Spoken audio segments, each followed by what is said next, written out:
சிவனே என்றிரு மனமே, சும்மா இருப்பதே சுகம்.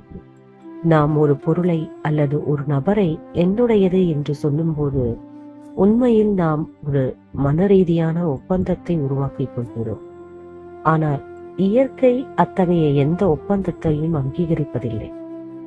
பிரபஞ்சத்தின் விதிகளின்படி அனைத்தும் உருமாற்றத்திற்கு உட்பட்டவை. நாம் எதை சொந்தம் கொண்டாடுகிறோமோ அது நம் கை நழுவும் போது ஏற்படும் வழியானது அந்த பொருளால் வருவதில்லை. அந்த பொருள் எப்போதும் நம்முடன் இருக்க வேண்டும் என்ற நமது எதிர்பார்ப்பு உடைவதால் வருகிறது.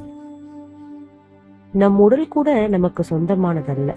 அது அணுக்களின் தற்காலிக கூட்டமைப்புதான்.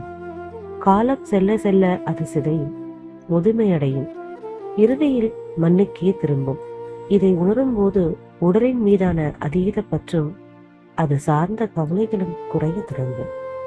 நாம் எனது கணவர், எனது மனைவி, என்று பிள்ளை என்று சொல்லும் போது அறியாமலேயே அவர்களை ஒரு பொருளாக மாற்ற பார்க்கிறோம். ஆனால் ஒவ்வொரு மனிதரும் தனித்துவமானவர்கள். அவர்கள் உலகிற்கு சொந்தமானவர்கள். அவர்களை சுதந்திரமாக விட்டு நேசிக்கும் போதுதான் அந்த அன்பு பாரமில்லாததாக மாறுகிறது.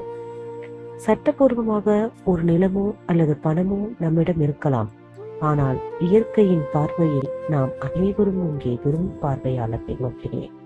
நாம் எதையும் கொண்டு வரவில்லை, எதையும் கொண்டு செல்ல போவதும் இல்லை. இந்த கைவிடுதல் என்பது வாழ்க்கையை வெறுப்பதல்ல, மாறாக வாழ்க்கை அதன் போக்கில் நகர்வதை அனுமதிப்பது.